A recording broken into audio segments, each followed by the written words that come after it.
What's up mga ka-Money Magnet? Alamin natin ang ating mga dapat gawin sa pagsalubong ng bagong taon 2025 upang masaganang buhay ang sa atin ay maghihintay.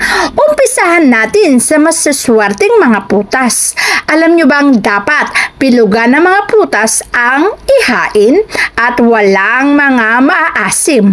Dapat matatamis na prutas lamang upang ang matamis na buhay ang mapasayo.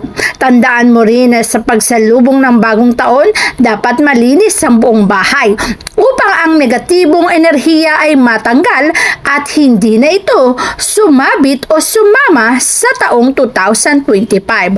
Alisin ang mga kalat upang alisin ang mga negatibong enerhiya na namamayani sa iyong tahanan upang ang masaya, panatag at positibong bahay ang mamayani. Tandaan mo rin pagdating naman sa iyong sarili, alisin mo naman ang mga negatibong enerhiya. Maligo ka bago sumapit ang bagong taon at mas mainam na uhuling balaw mo ay lagyan mo ng asin dahil ang asin na yan ay nagtatanggal ng negatibong enerhiya sa iyong katawan upang ang pasok ng taong 2025 ay maging maganda ang resulta pagdating sa success ng iyong karir. Iwasan mo rin na ang iyong pitaka ay punong-puno ng mga basura, resibo o kung ano-ano pa. Alisin ang mga bagay na hindi magpapasok ng swerte. Mas mainam na pera lamang ang nasa loob ng pitaka upang ang buhay mo ay maging panatag at wala kang maging kahit anong utang sa taong 2025. Magiging maganda ang pasok ng taon kung sisimulan mong pagandahin at ayusin ang iyong mga pitaka. Iwasan mo rin ang mga barya kung ito ay iipunin. Mas mainam na pagsalubong ng bagong taon, ito ay iyong ihahagis papasok sa iyong tahanan. Kaya tayo nag-ipon para papasukin ang swerte, kaya mas maraming barya ang naipon na ihahagis papasok sa bahay sa pagsalubong ng bagong taon ay katumbas ng maraming swerte sa buong taon 2025. Bukod sa barya, ang mga orange o kiyat-kiyat ay mainam din na hinahagis papasok sa tahanan upang ang swerte ang mamayani sa iyong buhay at sa iyong tahanan. Kapag ganito ang iyong ginawa, ang buhay mo ay magiging masagana.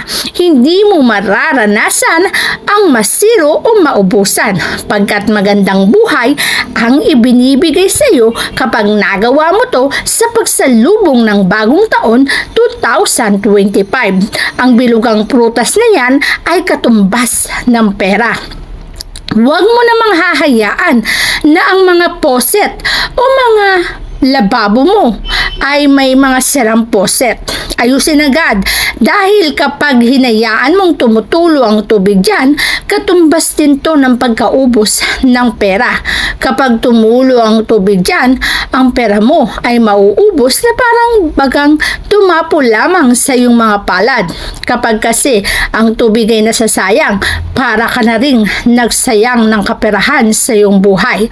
Kaya mas mainam na iwasan mo ang bagay na to para maiwas ang kamalasan. Iwasan mo rin ang maruming bahay at madilim na kabahayan. Kapag salubong ng bagong taon, malinis na salamin ang bubungad at tumutok o humarap ka sa salamin at ibulong mo ang kahilingan. Sa pagsalubong ng bagong taon, anumang ibubulong mo sa harap ng salamin ay magaganap sa taong 2025. Ito ay isang proseso na tinatawag na manifestation. Kaya kung gusto mong ma-manifest o maakit ang maraming swerte, simulan mo nang gawin ang bagay na to upang ang swerte ay mapasa iyong buhay. Huwag mo rin kalimutan na sa unang araw ng January 1, huwag mong hahayaan na walang laman ang lamesa. Pwede kang mag-iwan ng mga prutas para buong taong masagana ang iyong buhay. At buksan mo ang mga bintana para ang sinag o sikat ng araw ay papasok sa iyong tahanan. Ang sikat at sinag ng araw na yan ay magiging maganda sa buong taon sapagkat ang isang tahanan na nasisikatan ng araw ay isang tahanan naman ng punong-puno ng blessing ang papasok, lalo na sa taong 2025. Huwag mong hahayaan na sa unang araw ng bagong taon ay ikaw ay maiidlip o matutulog ng magdamag. Sapagkat kapag ginawa mo ang bagay na to, buong taon kang maghihirap. Buong taon kang mahihirapan sa buhay. Buong taon ka ring matutulog. Kaya naman kapag ginawa mo ang bagay na to, ay huwag na huwag mong hahayaan na ang bagay na to ay maganap o mangyari sa iyong buhay. Sapagkat ang katumbas nito ay kamalasan. At ayaw naman natin na kamalasan ang maganap sa iyong buhay. Mainam din na magsuot ng mga maswerteng kulay tulad ng red o kaya naman ay mocha brown. Ang red at mocha brown ay maswerteng kulay sa taong 2025. Kaya sinalubong mo ang bagong taon na nakasuot ka ng maswerteng kulay, buong taon kang papalarin, siswertihin, success, prosperity at abundance ang mapapa sa iyong buhay. Kaya't mainam na salubungin ang bagong taon na suot-suot ang mga maswerteng kulay para buong taon ang swerte ay mapapa sa iyong buhay, siksik, liglig at nag-uumapaw. Huwag mo ring hahayaan na walang laman ang iyong bigasan, asukal at asin. Dapat ito'y punong-puno ng laman para makapagbigay ito ng punong-punong swerte sa iyong buhay. Ang isang lalagyanan na siksik, liglig at nag-uumapaw ay magbibigay ng magandang buhay. Kaya mas mainam na siksik at punong-puno ang iyong lalagyanan para sa buong taon, ikaw ay papalarin at siswertihin. Masaganang buhay ang maghihintay.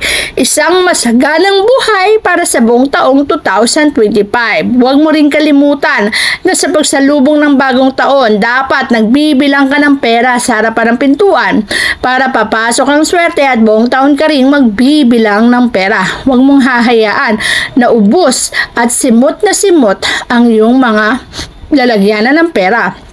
Dapat punong-punong lalagyanan ng pera at dapat palaging may laman para buong taon ang swerte ay mapapa sa iyong buhay. Buong taon ang magandang kapalaran ay mapapa sa iyo. At syempre, huwag mong hahayaan na walang tao sa iyong tahanan. Mainam na sa pagpasok ng pagbagong taon, sama-sama kayong buong pamilya.